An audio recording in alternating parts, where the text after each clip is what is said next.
Hello বন্ধুরা, আসসালামু আলাইকুম। অটোমোবাইল টেকফেস্টের পক্ষ থেকে আপনাদের সবাইকে স্বাগতম। আজকে আপনাদের দেখাবো সিআরডিআই গাড়ি স্টার্ট না হলে আপনি কি পয়েন্ট চেক করবেন এবং সিআরডিআই গাড়ির ইঞ্জেক্টর নষ্ট হলে আপনি কিভাবে বুঝবেন আপনার কোন ইঞ্জেক্টরটা নষ্ট হয়েছে। আমি যদিও ছোট করে ভিডিও করি, তাই আপনাদের কাছে অনুরোধ, ভিডিও স্কিপ করে দেখবেন না। স্কিপ করে দেখলে আপনি মূল অংশগুলো দেখতে পারবেন না। চলুন কথা না বাড়িয়ে ভিডিওটি শুরু করে দিই।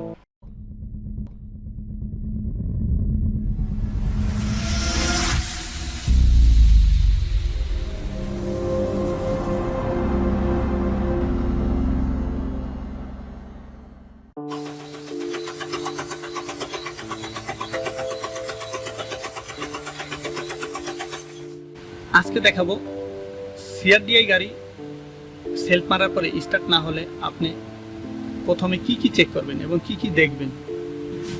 প্রথমে দেখবেন আপনি ট্যাঙ্কির ভিতরে যে ফুয়েল স্ট্যান্ডারটা থাকে সেই স্ট্যান্ডারটা খুলে দেখবেন জ্যাম আছে কিনা।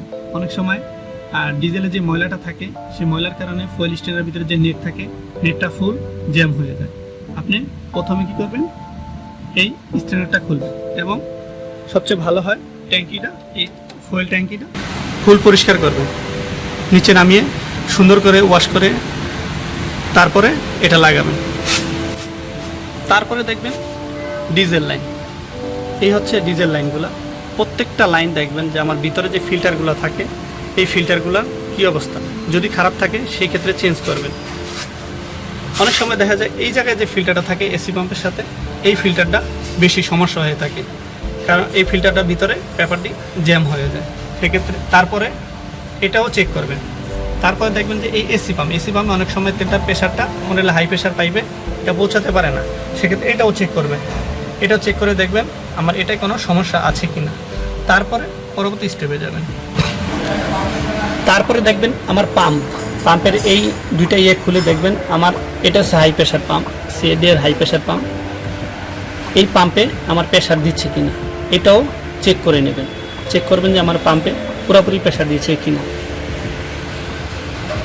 যদি দেখেন পাম্পের প্রেশার ঠিকমতো দিয়েছে, ঠিক আছে, তারপরে পরবর্তী স্টেপে চলে যাবেন। তার পরবর্তী স্টেপ হচ্ছে আপনার ইঞ্জেক্টরগুলো দেখবেন। ইঞ্জেক্টরগুলো সবগুলা দেখে নেবেন, চেক করে দেখবেন যে আমার ইঞ্জেক্টর কোনটা ভালো আছে এবং কোনটা খারাপ আছে, সবগুলা চেক করে নেবেন। ডিজেল লাইন সবগুলা চেক করার পর তারপরে দেখবেন আমার ইঞ্জেক্টর কাটছে কিনা। সিআরডিআইতে অনেক সময় ইঞ্জেক্টর কেটে যায়, সেক্ষেত্রে আপনি কিভাবে বুঝবেন আমার ইঞ্জেক্টর কেটে গেছে। সেক্ষেত্রে ওভারফ্লো লাইনগুলো খুলবেন। এই ওভারফ্লো লাইনগুলো পুরা খুলে নেবেন, চারোটা লাইন পুরা খুলবেন। ওভারফ্লো লাইন খোলার পরে গাড়িটা সেলফ মারবেন। সেলফ মেরে দেখবেন যে আমার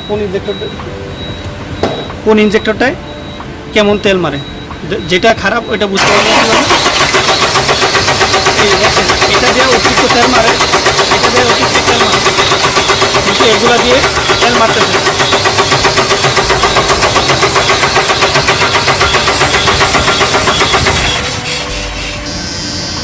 যখন বুঝবেন যে আমার এই ইঞ্জেক্টরের মাথা দিয়ে অতিরিক্ত তেল বের হচ্ছে, অতিরিক্ত তেল বের হলে সেই ক্ষেত্রে বুঝবেন আমার এই ইঞ্জেক্টরটা কেটে গেছে।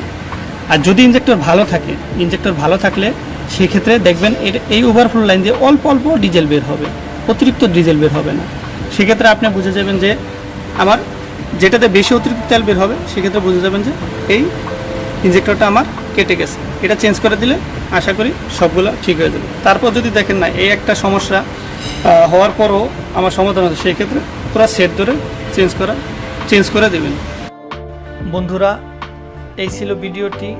আমি সামান্য কিছু হলে আপনাদের ধারণা দিতে পেরেছি।